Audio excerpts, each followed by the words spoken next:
Halo Bapak Mama, kembali lagi bersama kami di YouTube channel Klinik Digitalisasi Koperasi NTT. Bagi Bapak Mama atau teman-teman yang baru pertama kali tergabung di YouTube channel kami, jangan lupa untuk subscribe dan juga nyalakan lonceng notifikasi karena YouTube channel kami menyediakan berbagai informasi mengenai perubahan-perubahan regulasi baik di bidang perkoperasian, perpajakan, keuangan, akuntansi, manajemen, dan juga digitalisasi. Sehingga Bapak Mama memperoleh informasi secara terupdate dari kami. Kali ini kami akan membahas mengenai mengenal koperasi closed loop dan juga koperasi open loop. Akhir-akhir ini banyak gerakan koperasi yang menjadi cemas apakah koperasinya open loop atau closed loop. Dan ini penentuan terakhirnya di batas waktu 16 Juni 2025 di tahun ini. Artinya tinggal beberapa bulan lagi kita akan menemukan koperasi kita apakah closed loop atau open loop. Sehingga di sini kami akan mengupas perbedaan-perbedaan antara closed loop dan open loop sehingga Bapak Ibu bisa memilih dan juga membenahi. Untuk koperasi closed loop kita sebutnya KSP atau KSPPS atau USB atau USPPS. Sedangkan koperasi open loop kita sebutnya koperasi sektor jasa keuangan atau koperasi jasa keuangan yang disingkat menjadi KJK. Nah, kenapa sampai ada pilihan koperasi open loop dan closed loop? Nah, sesuai dengan regulasi perkoperasian, yaitu di Undang-Undang 25 tahun 1992, di pasal 44 itu menyatakan bahwa untuk koperasi simpan pinjam atau unit simpan pinjam itu hanya menghimpun dana dari anggota dan juga menyalurkan dana kepada anggota dan juga koperasi lain. Sedangkan di Undang-Undang Nomor 4 Tahun 2023 ada penambahan pasal untuk pasal 44 sehingga ada pasal 44A yang bunyinya ini, lalu pasal 44B yang bunyinya mengenai koperasi jasa keuangan. Jadi koperasi itu boleh melakukan sektor jasa keuangan. Sehingga kita namakan ini versus closed loop dan juga open loop. Kita bahas dulu closed loop itu seperti apa. Closed loop itu artinya bahwa menaati semua regulasi mengenai KSP dan USP. Sedangkan open loop itu menaati di Undang-Undang Nomor 4 Tahun 2023 Pasal 202 dan juga eh, regulasi atau peraturan lain yang mengatur tentang sektor jasa keuangan. Nah, ini kita bahas karena koperasi Bapak Ibu itu awalnya terbentuk dari KSP atau USP. Yang pertama tadi adalah menghimpun dana dan juga menyalurkan dana pinjaman itu untuk dari dan untuk anggota. Ini sebenarnya istilahnya sudah dari tahun dulu atau di tahun 1992 ini bahwa kita sebutnya koperasi itu adalah dari, oleh, dan untuk anggota.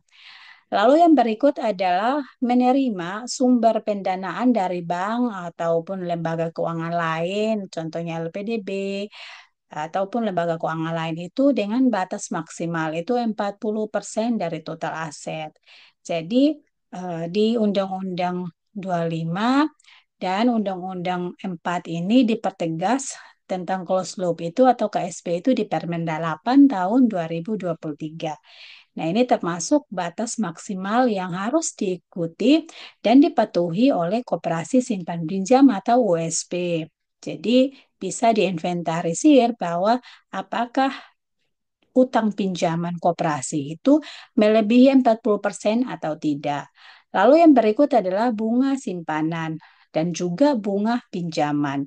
Untuk bunga simpanan itu maksimal per tahunnya adalah 9% dan menggunakan suku bunga efektif. Sedangkan bunga pinjaman ini maksimal 24% per tahun dengan menggunakan suku bunga efektif. Jadi kalau misalnya koperasi Bapak Ibu masih menggunakan suku bunga yang berbeda, bisa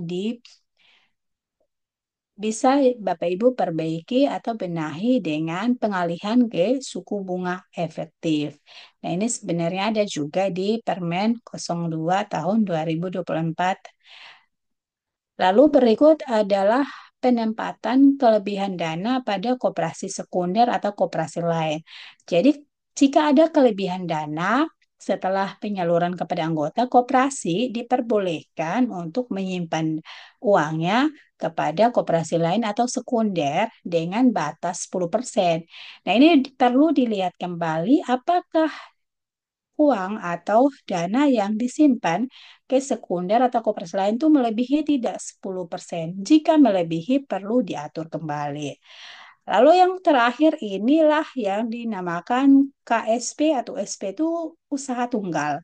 Tidak ada usaha lain selain simpan dan juga pinjam. Menghimpun dana untuk simpanan dan menyalurkan dana untuk pinjaman. Dua saja itu. Jadi tidak boleh ada larangannya itu tidak boleh melakukan layanan jasa keuangan di luar usaha simpan pinjam seperti usaha perbankan, usaha perasuransian, usaha program pensiun, pasar modal, usaha lembaga pembiayaan, dan kegiatan usaha lain yang ditetapkan dalam undang-undang mengenai sektor jasa keuangan dan juga usaha sektor real. Jadi tidak boleh, ini larangan. Jadi kalau koperasi Bapak Ibu masih ada usaha perasuransian, maka ini tidak boleh dilakukan. Harus dimuat kembali sesuai dengan regulasi yang berlaku. Sedangkan untuk koperasi yang open loop atau KJK atau koperasi sektor jasa keuangan itu di sini boleh Bapak Ibu koperasi itu menghimpun dana dari pihak lain selain anggota dan koperasi lain. Lalu boleh juga menyalurkan pinjaman ke pihak lain ya selain anggota koperasi dan juga koperasi lain. Jadi ini boleh ya. Lalu berikut adalah boleh juga menerima sumber pendanaan dari bank atau lembaga keuangan itu melebihi 40% atau batas yang ditentukan, sehingga ini semua diperbolehkan. Lalu ini boleh melakukan layanan jasa keuangan tadi di luar usaha simpan pinjam seperti usaha perbankan, usaha perasuransian, dan usaha program pensiun, lalu pasar modal dan lembaga pembiayaan serta kegiatan lain yang ditetapkan dalam undang-undang mengenai sektor jasa keuangan. Jadi kalau Bapak Ibu tidak mau ada batasannya dalam menghimpun dan menyalurkan dana, maka boleh menggunakan KJK atau Koperasi Jasa Keuangan. Tetapi kalau Bapak Ibu memilih untuk closed loop dalam hal ini KSP atau USP, maka harus menaati atau mematuhi regulasi-regulasi yang berkaitan dan telah ditetapkan. Nah, ini adalah perbedaan antara closed loop dan juga open loop, sehingga Bapak Ibu bisa tahu bahwa koperasi Bapak Ibu itu mau dikemanakan. Nah, bagaimana kalau misalnya koperasi Bapak Ibu itu terindikasi open loop? Nah, kalau terindikasi tentu kita harus melakukan pembenahan atau perbaikan data-data yang ada.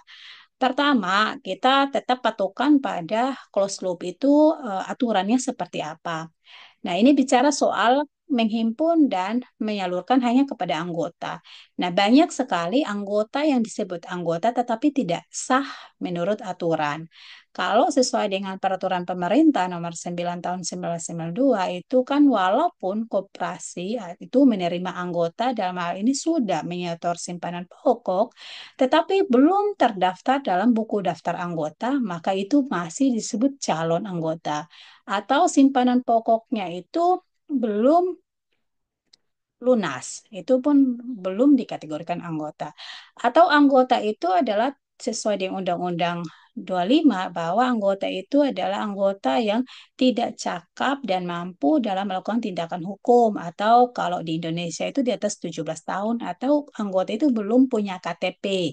Nah, ini harus sesuai aturan anggota yang sah.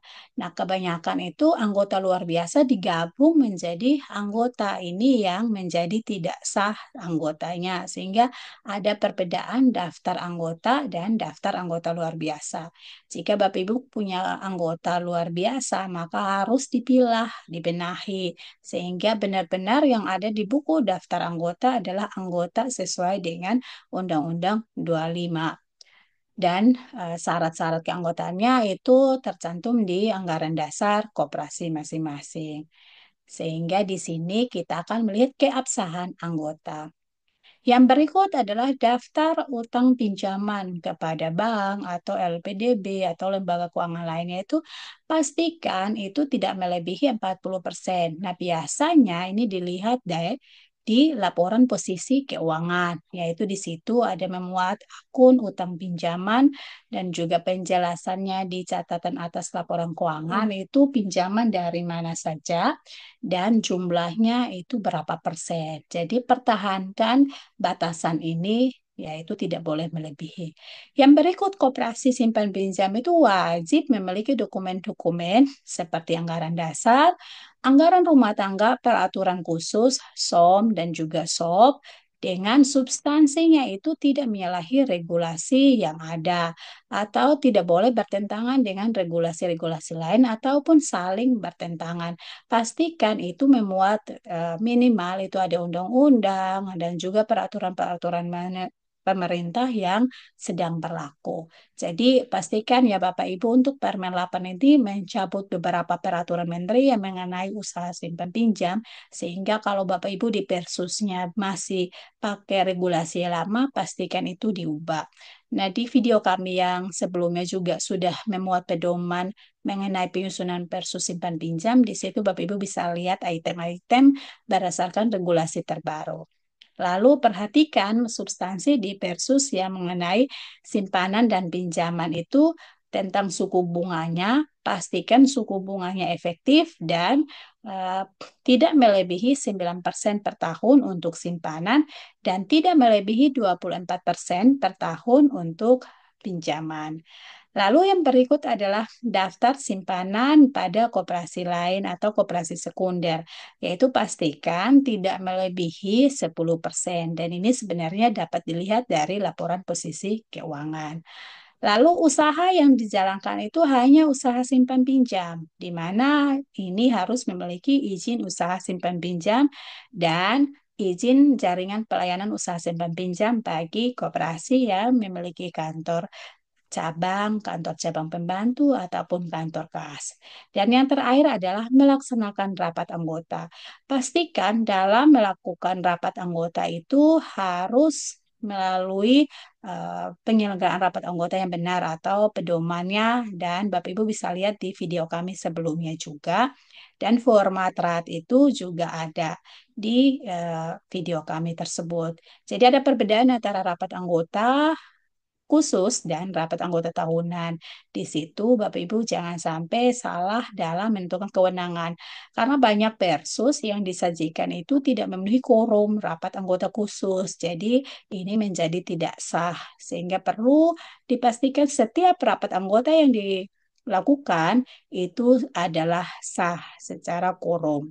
Nah, ini demikian Bapak Ibu kami menyampaikan pengenalan Bapak Ibu mengenai koperasi closed loop dan juga open loop. Untuk Bapak Ibu mengetahui lebih jelas tentang contoh-contoh yang perbaikan ini, Bapak Ibu dapat mengikuti webinar kami tentang perbaikan tata kelola di tanggal 1 Februari. Bapak Ibu bisa mendaftar lewat link di bawah ini atau menghubungi admin lewat nomor yang kami cantumkan juga di video ini. Terima kasih Bapak Ibu sudah menonton dan menyimak video kami sampai selesai dan semangat terus dalam membenahi koperasi agar menjadi koperasi yang patuh terhadap regulasi-regulasi baik regulasi pemerintah maupun regulasi internal koperasi. Sampai jumpa di video kami selanjutnya.